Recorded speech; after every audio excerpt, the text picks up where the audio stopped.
పాత్రికేయ మిత్రులందరికీ కూడా ముందుగా నమస్కారాలు తెలియజేసుకుంటూ ఆనాడు మధుఖాన్ ఏజెన్సీని రద్దు చేసి స్వార్థ రాజకీయాల కోసం ఆ రోజు నిర్మాణం ఆలస్యమైంది, ఖర్చు అధికంగా అయింది. ఆ రకంగా మొదటి విధ్వంసం ఆ రోజు వైఎస్ రాజశేఖర రెడ్డి పోలవరానికి చేసినటువంటి పరిస్థితి. ఆ రోజు 2014, 2019 5 సంవత్సరాల్లో మళ్ళీ చంద్రబాబు నాయుడు గారు ఆ పోలవరం ప్రాజెక్టుని పట్టాలెక్కించి 5 సంవత్సరాల్లో 72% పూర్తి చేసి 2020 కల్లా ప్రభుత్వం కనుక కంటిన్యూ అయ్యి ఉంటే ఆ యొక్క పోలవరం పూర్తి చేసి ఆ గోదావరి వరద జలాలు ఆంధ్రప్రదేశ్ రాష్ట్రం అంతా కూడా ప్రవహించి రాష్ట్రం ఒక కరువు రహిత రాష్ట్రంగా మారేటువంటి పరిస్థితి ఉండేది. దురదృష్టం 2019లో జగన్మోహన్ రెడ్డి ప్రభుత్వం వచ్చి రివర్స్ టెండరింగ్ అని పేరు చెప్పి 18 నెలలు ఆ పోలవరం దగ్గర ఏజెన్సీ లేకుండా చేసి, పోలవరం దగ్గర అధికారులు లేకుండా చేసి 2020 ఆగస్టులో వచ్చినటువంటి వరదలకు ఆ డయాఫ్రమ్ వాళ్ళే మరి ధ్వంసం అయిపోయినటువంటి పరిస్థితిలో పోలవరాన్ని ప్రశ్నార్థకం చేసినటువంటి వ్యక్తి జగన్మోహన్ రెడ్డి కాదా అని చెప్పి ఈ సభాపూర్వకంగా మీ అందరినీ కూడా అడుగుతూ ఉన్నా. నిన్ననే మాజీ ఇరిగేషన్ శాఖ మంత్రి మాట్లాడుతూ ఉన్నాడు పోలవరం గురించి, చంద్రబాబు నాయుడు గురించి. అసలు మాకు అనిపిస్తూ ఉంది అంటే రావణాసురుడు వచ్చి రాముడు గురించి మాట్లాడినట్లుగా, ఈ రాక్షసులు వచ్చి యజ్ఞాలు యాగాదుల గురించి మాట్లాడినట్లుగా మరి నిన్న పోలవరం గురించి చంద్రబాబు నాయుడు గురించి నిన్న మాజీ ఇరిగేషన్ శాఖ మంత్రి మాట్లాడుతున్నటువంటి పరిస్థితి. అయ్యా మాజీ ఇరిగేషన్ శాఖ మంత్రి గారు మరి చాలా క్లియర్గా, ఎందుకంటే ఆ పోలవరం గురించి మీరు గతంలో ఏం మాట్లాడారు? ఏదైతే డయాఫ్రమ్ వాల్ అనేది పోలవరం ప్రాజెక్టుకే కాదు, బక్రా నంగలకు ఉంటుంది, శ్రీశైలంకి ఉంటుంది, నాగార్జున సాగర్కు ఉంటుంది, అన్ని ప్రాజెక్టులకి కూడా డయాఫ్రమ్ వాల్ ఉంటుందని చెప్పినటువంటి మహానుభావులు మీరు. అంటే తెలియకపోతే తప్పేమీ కాదు, కానీ తెలుసుకుని మాట్లాడకపోవడం అనేది బాధ్యత రాహిత్యము.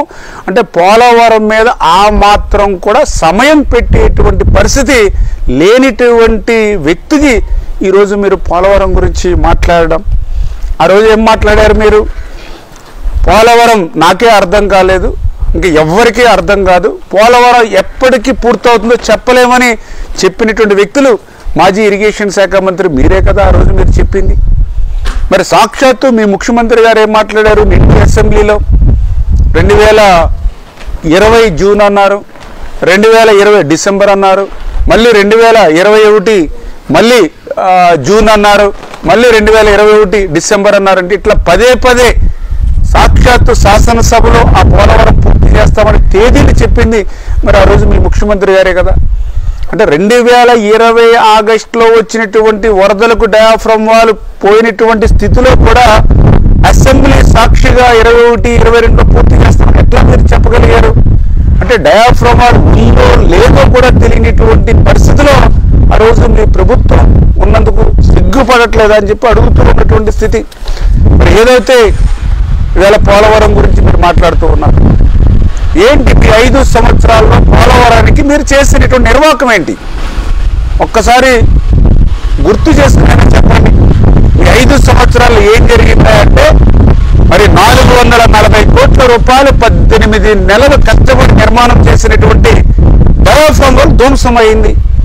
ఏదైతే 100 కోట్ల రూపాయలు పెట్టినటువంటి గైడ్ బండ్ కృంగిపోయింది. ఏదైతే పోలవరం ఉత్తరాంధ్రకు ఇవ్వాల్సినటువంటి లెఫ్ట్ కెనాలు, ఏదైతే రాయలసీమకు ఇవ్వాల్సినటువంటి రైట్ కెనాల్ ఏదైతే ఉందో 17,500 సామర్థ్యం ఉన్నటువంటి కాలువల సామర్థ్యాన్ని 9,000కి 6,000కి మరి కుదించేసి అటు రాయలసీమకి ఇటు ఉత్తరాంధ్రకి మీ హయాంలో మీరు అన్యాయం చేసినటువంటి వ్యక్తులు. పోలవరం చరిత్రలో 41.15,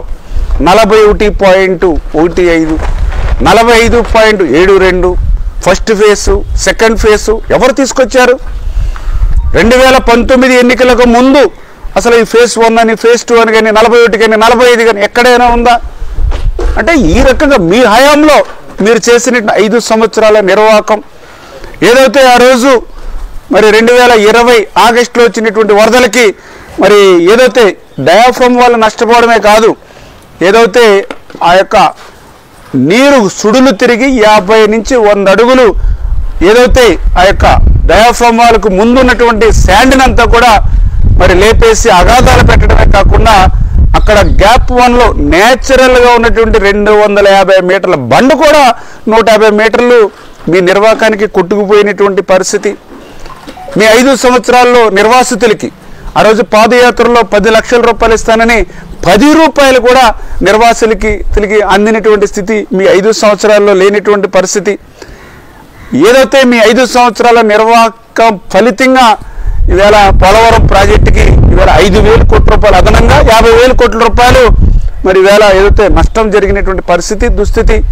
మరి ఇట్లా 5 సంవత్సరాలలో పోలవరానికి ఇంత విధ్వంసం చేసి మరి ఇంత నాశనం చేసి పోలవరాన్ని ప్రశ్నార్థకం చేసినటువంటి మీరు ఈరోజు పోలవరం గురించి చంద్రబాబు నాయుడు గురించి మాట్లాడేటువంటి నైతిక అర్హత మీకు ఎక్కడుందని చెప్పి ప్రశ్నిస్తూ ఉన్నా. మీరు మాట్లాడుతూ ఉంటే వాస్తవం, రావణాసురుడు వచ్చి రాముడు గురించి మాట్లాడినట్టుగా ఉంది చంద్రబాబు గురించి మీరు మాట్లాడుతూ ఉంటే. మీ ఏదైతే ఈ జగన్ విధ్వంసం ముఠ మీరు మాట్లాడుతూ ఉంటే రాక్షసులు వచ్చి ఏదైతే యజ్ఞాల గురించి యాగాల గురించి మాట్లాడుతూ ఉన్నటువంటి పరిస్థితి అని చెప్పి మీ ద్వారా తెలియజేసుకుంటూ, అందుకే ఈరోజు ప్రజా ప్రభుత్వం కూటమి ప్రభుత్వం అధికారంలోకి వచ్చింది. అధికారంలోకి వచ్చిన వెంటనే మరి చంద్రబాబు నాయుడు గారు ఇప్పటికి 3 సార్లు పోలవరం పర్యటనకు వచ్చారు. ఏదైతే పోలవరం మీ హయాంలో జరిగిన విధ్వంసాన్ని మళ్ళీ సరిదిద్ది పట్టాలెక్కించి ఒక షెడ్యూల్ కూడా రిలీజ్ చేశారు. ఆ షెడ్యూల్ ప్రకారం పనులు జరుగుతున్నాయో లేదని ఆయన స్వయంగా పర్యవేక్షణ చేస్తూ ఉన్నారు. ఢిల్లీ మరి అనేక సార్లు వెళ్ళి అటు ప్రధానమంత్రి గారిని కానీ, అదేవిధంగా ఆర్థిక మంత్రిని కానీ, అదేవిధంగా జలశక్తి మంత్రి గారిని కలిసి మరి 12,157 కోట్ల రూపాయలు మరి ఇవాళ పోలవరం ప్రాజెక్టుకి సాధించి తేగలిగారు. మరి ఏదైతే ఈ 9 నెలల కాలంలోనే 5,052 కోట్ల రూపాయలు అడ్వాన్స్గా ఈరోజు పోలవరానికి సాధించగలిగాం. ఏదైతే నిర్వాసితులకి 829 కోట్ల రూపాయలు అక్షరాల వాళ్ళకి ఖాతాల్లో జమ చేసాం ఈ 9 నెలల్లో. ఏదైతే గత 5 సంవత్సరాల్లో ఒక్క నిర్వాసితుల కాలనీకి ఒక్క అర్బస్తా సిమెంట్ కానీ ఒక్క రూపాయి కానీ మీరు ఖర్చు పెట్టినటువంటి స్థితిలో మళ్ళీ ఈరోజు ఈ 9 నెలల కూటమి ప్రభుత్వం మళ్ళీ ఆ పెండింగ్లో ఉన్నటువంటి 49 కాలనీలు కూడా ఇళ్లు నిర్మాణం చేయడానికి నిధులు మంజూరు చేసి ఇప్పుడు టెండర్లు పిలుస్తున్నటువంటి పరిస్థితి. ఏదైతే మీ హయాంలో ధ్వంసమైనటువంటి ఆ యొక్క డయాఫ్రమ్ వాల్ని మళ్ళీ తిరిగి 990 కోట్ల రూపాయలతోటి ఈవేళ నిర్మాణం చక్క జరుగుతున్నటువంటి పరిస్థితి. ఏదైతే మీ నిర్వాహకం వల్ల మీ నిర్లక్ష్యం వల్ల 5 సంవత్సరాలు ఆలస్యం అవ్వడం వల్ల ఏదైతే అప్పర్ కాపర్ డ్యామ్ ఏదైతే లీకేజ్ సీపేజ్ ఏదైతే పెరుగుతుందో దానికోసం మళ్ళీ అప్పర్ కాపర్ డ్యామ్ని స్ట్రెంగ్తన్ చేయడం కోసం బట్రస్ డ్యామ్ పనులు రేపు మే నెలలో పూర్తయ్యేటువంటి విధంగా మరి పరిగెడుతూ ఆ పనులు జరుగుతూ ఉన్నాయి. ఏదైతే గ్యాప్ 1లో ఈసీఆర్ఎఫ్ డ్యామ్ నిర్మాణం కోసం వైబ్రో కాంపాక్షన్ పనులు పూర్తి చేసి ఆ మెటీరియల్ కూడా డంప్ చేసి ఏప్రిల్ మొదటి వారంలోనే ఈసీఆర్ఎఫ్ మెయిన్ డ్యాము గ్యాప్ 1లో నిర్మాణం చేసేటువంటి విధంగా మరి అక్కడ వేగంగా పనులు జరుగుతూ ఉన్నాయి. ఏదైతే గ్యాప్ 2కి సంబంధించి మరి అక్కడ కూడా వైబ్రో కాంపాక్షన్కి సంబంధించి మరి 70,000 క్యూబిక్ మీటర్లని ఆల్రెడీ పనులు చేసినటువంటి పరిస్థితి ఈ 9 నెలల్లోనే. మరి ఏదైతే ఈ రకంగా 2025 డిసెంబర్ కల్లా డయాఫ్రమ్ వాల్ పూర్తి చేయాలి, 2027 డిసెంబర్ కల్లా పోలవరం ప్రాజెక్టు పూర్తి చేయాలి. అవసరమైతే టెక్నికల్గా ఇబ్బందులు లేకుండా ఉంటే అట్లీస్ట్ 2027 జూన్కి పుష్కరాల కల్లా పూర్తి చేసేటువంటి అవకాశం ఉంటే పరిశీలించమని నిన్న ముఖ్యమంత్రి గారే స్వయంగా నిన్న రివ్యూలో చెప్పినటువంటి పరిస్థితి. అంటే ఈ రకంగా మీరు పరిగెడుతూ పనిచేస్తున్నటువంటి పోలవరం ప్రాజెక్టుకి బ్రేక్లు వేసి ఆ పోలవరం ప్రాజెక్టుని విధ్వంసం చేసి పోలవరాన్ని ప్రశ్నార్థకం చేసి మీ మాటల్లోనే పోలవరం ఎప్పటికి పూర్తవుతుందో చెప్పలేమని స్వయంగా మీరు చెప్పినటువంటి వ్యక్తులు ఈరోజు ఈ కూటమి వచ్చిన 9 నెలల్లోనే ఇన్ని పనులు పరిగెడుతూ పనిచేస్తూ ఉంటే మరి ఈవేళ ఒక సైంధవుల మాదిరిగా ఈవేళ ఈ జగన్ విధ్వంసం ముఠ ఈవేళ పోలవరం పురోగతికి ఏ రకంగా అయితే అడ్డుపడుతూ ఉన్నారో, ఏదైతే మీ అబద్ధాలు అసత్యాలతో ప్రచారం చేయాలని ఏదైతే అనుకుంటూ ఉన్నారో ప్రజలు మీకు తగిన రీతిలో భవిష్యత్తులో కూడా బుద్ధి చెప్తారని చెప్పి మీ ద్వారా హెచ్చరిస్తూ. చూసారు కదండి, మరి ఈ వీడియో కనుక మీకు నచ్చినట్లయితే ఒక లైక్ కొట్టేసి మీ అభిప్రాయాన్ని కూడా కామెంట్ బాక్స్లో తెలియజేస్తూ ఇలాంటి ఇంట్రెస్టింగ్ అప్డేట్స్ కోసం మా ఛానల్ని సబ్స్క్రైబ్ చేసుకోండి.